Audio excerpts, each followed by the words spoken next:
Professeur Didier Raoult, où en est-on avec le variant indien? Connaît-on mieux sa gravité? Connaît-on mieux son évolution?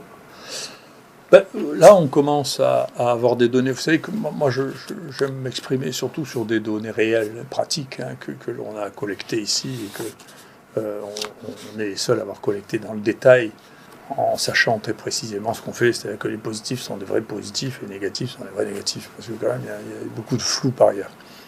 Donc la chose que l'on voit, c'est que effectivement, sur ce graphique, on voit que maintenant, on atteint les niveaux d'incidence et le nombre de cas quotidiens qui est équivalent à celui des pics du variant anglais. Maintenant, on appelle le variant alpha parce que les Anglais ont honte que ce soit né chez eux. Enfin, ça, c'est une chose. Et on voit ici maintenant, vous voyez, on a identifié le variant dans plus de 20 000 cas. C'est énorme. L'objectif que nous avons ici, c'est d'arriver rétrospectivement à identifier les variants de la très très grande majorité des gens qu'on a. Là, actuellement, on a au moins 20% de variants de tous les mois. Donc on arrive très très bien à connaître les mouvements des variants. Et puis là, on espère arriver à 90% pour comprendre très très précisément. Mais vous voyez, on a déjà plus de 20 000 et on voit que l'Indien est passé à la 3e place après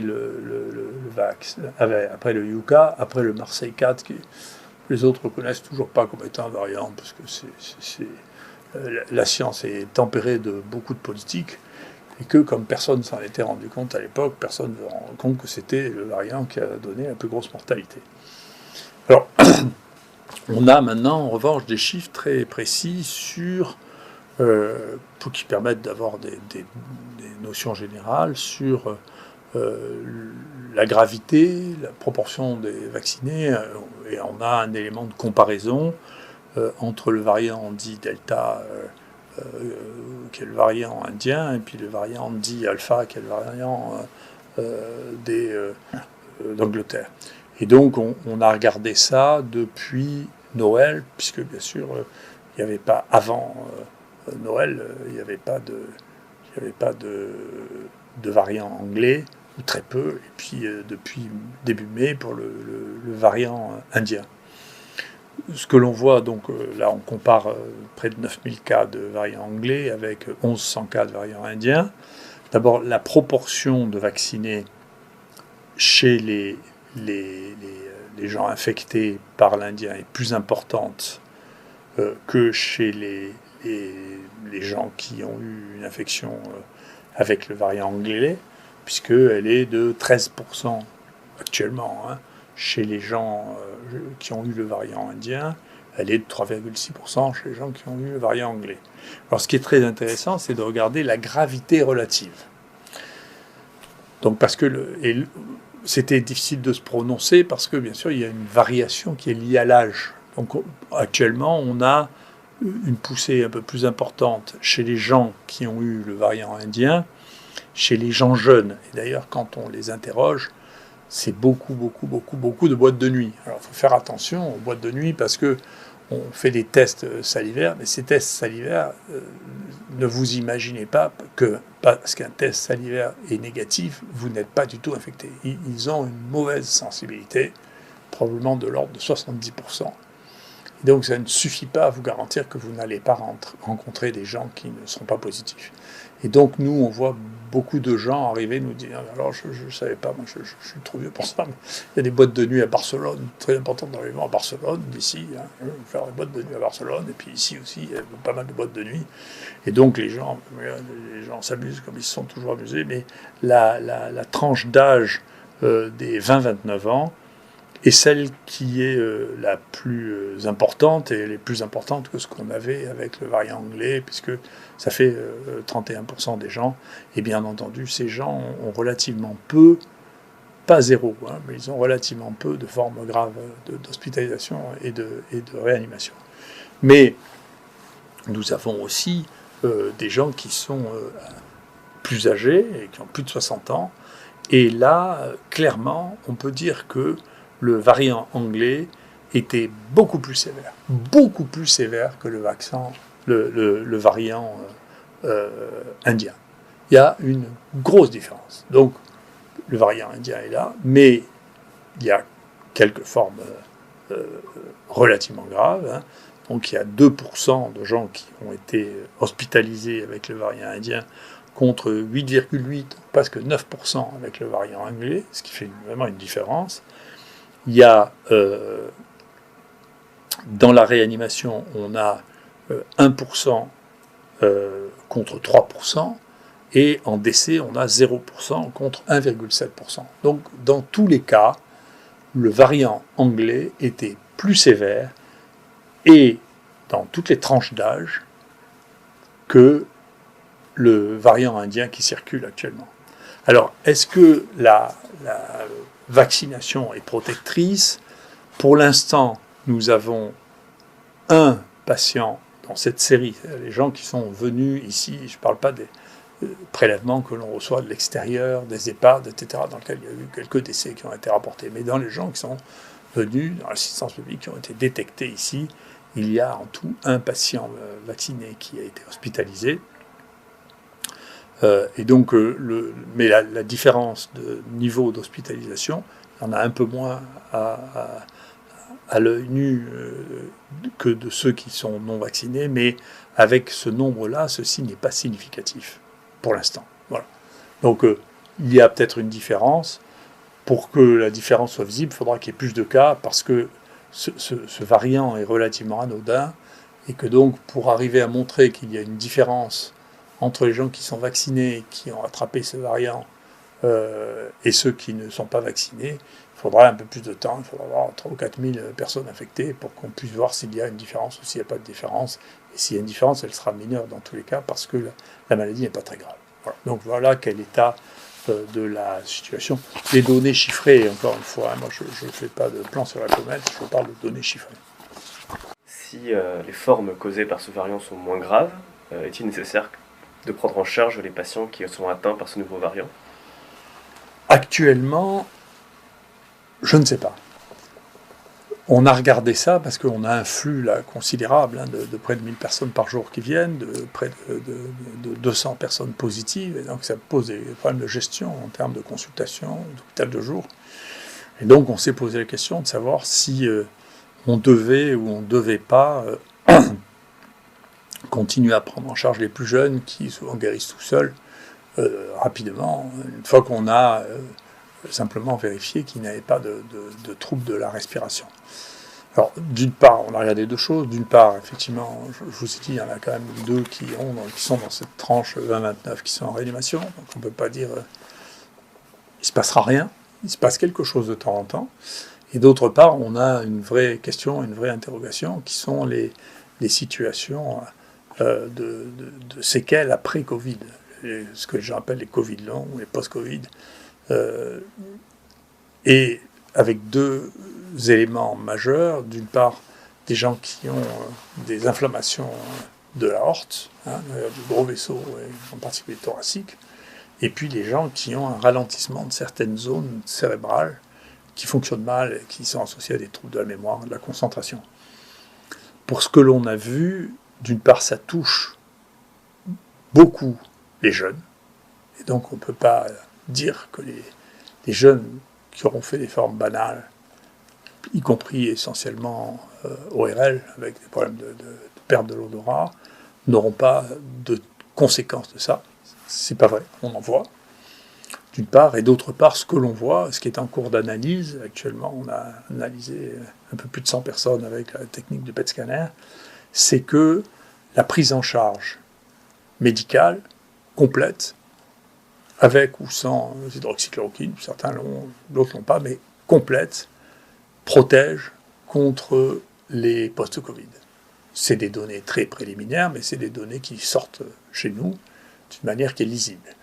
Donc, et qui sortaient de manière assez simple chez les gens qui font les PET scanners, qui les premiers ont attiré notre attention, puisque nous, la plupart des malades que nous avons envoyés, c'est les malades que nous avions pris en charge dès le départ. mais eux recevaient des malades pris en charge dans d'autres services qui n'avaient pas ce protocole, et ils ont tout de suite remarqué qu'il y avait une différence marquée entre ceux qui n'avaient pas été pris en charge, pas du tout traités au moment de l'épisode de Covid, et ceux qui avaient été traités. Donc, pour l'instant, moi, les données que j'ai m'empêchent moralement d'arrêter de prendre en charge les gens, compte tenu de ce que nous voyons actuellement, qu'à présent, on n'arrive pas à en fixer quelle est la proportion, puisqu'on n'a fait qu'une centaine, même si on a fait probablement plus que n'importe qui au monde. On n'arrive pas à faire des statistiques avec ça, et bien entendu, vous comprenez, dans la situation de l'été actuel, les choses deviennent un peu plus compliquées, elles s'éclairciront plus tard. Mais oui, pour l'instant, nous, on continue à penser qu'il faut prendre en charge les gens, les traiter, d'une part parce que certains vont s'aggraver en faisant des embolies pulmonaires, en faisant des insuffisances respiratoires, même si, encore une fois, la maladie liée à ce variant est beaucoup moins grave, telle que.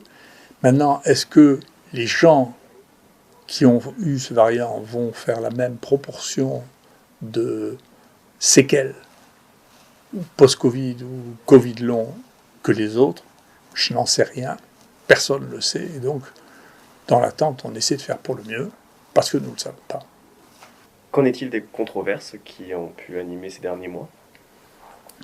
Écoutez, moi j'ai décidé, je sais que en particulier les gens qui n'ont pas eu dans mon métier le cursus que j'ai eu pensent que je suis arrogant ou que j'exagère. J'ai décidé de mettre mon curriculum vitae en ligne. Il n'y a pas de médecin dans ce pays qui a un curriculum vitae qui soit comparable au mien. Il n'y en a pas. Il n'y a pas ce niveau-là. Ça n'existe pas. Je suis désolé, qu'à le regarder. Personne n'a été aussi jeune président d'université, n'a publié autant, n'est cité autant dans la littérature comme médecin dans ce pays. Donc, il ne faut pas mélanger les choses. Tout le monde a le droit d'avoir son opinion. Mais la crédibilité que j'ai acquise en 40 ans de travail est une crédibilité qui est raisonnable. Je vous assure, regardez ce que j'ai fait, le nombre de diplômes que j'ai passés, le nombre de choses que j'ai fait, le nombre de responsabilités que j'ai eues ici, mais aussi à Paris, mais aussi à Lyon, mais aussi ailleurs dans le monde, avant de raconter des bêtises en disant je suis un nul. Ça n'est pas raisonnable. L'autre élément de réflexion que je vous conseille vraiment, vraiment de lire, parce que je crois que c'est essentiellement important, c'est extrêmement important. Moi, je pense que les conflits d'intérêts et je pense que les rapports avec l'industrie ont atteint un niveau de toxicité qu'il faudra bien résoudre. J'espère bien que ça sera un des éléments de la prochaine campagne présidentielle de décider de contrôler cet aspect-là. Vous ne pouvez pas laisser des gens qui manient des milliards une liberté totale dans leur relation avec des gens qui décident de la santé, qui décident que la corruption, ça a toujours existé, c'est aussi vieux que le monde. Mais quand la corruption concerne directement des décisions médicales, alors là, ça devient un problème dont la nation doit s'emparer. Il faut arrêter ce niveau de corruption que tout le monde connaît. Tout le monde ferme les yeux en disant « mais non, mais non, mais non ».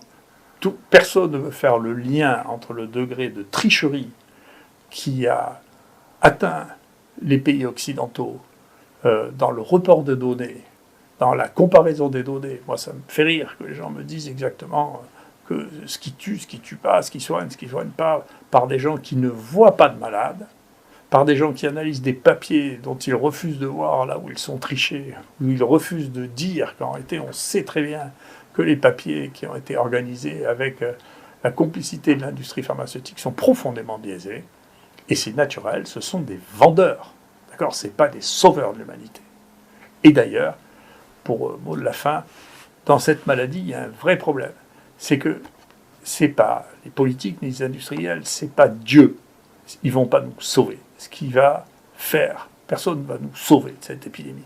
Ce qui va faire que elle fera plus ou moins de dégâts, c'est que chacun fasse son métier, que les médecins fassent leur métier, que les scientifiques, plutôt que de donner des conseils sur des choses qu'on ne connaît pas, fassent leur métier, c'est-à-dire analysent les virus, analysent les séquences.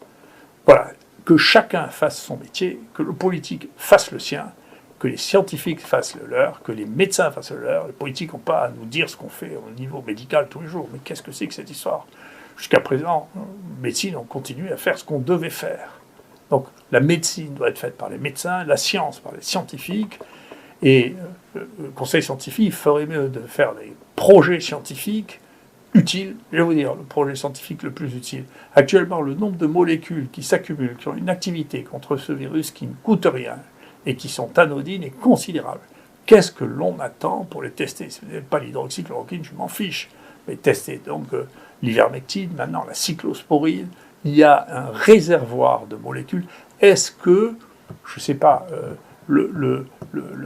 la paraffine dans le nez, ou la vaseline dans le nez qu'on a dans certains produits, je ne sais pas quoi, le VIX, ils ne payent pas le VIX, pas de conflit d'intérêt avec eux. Est-ce que ça évite ça, la contamination par les virus dans le nez, ou non?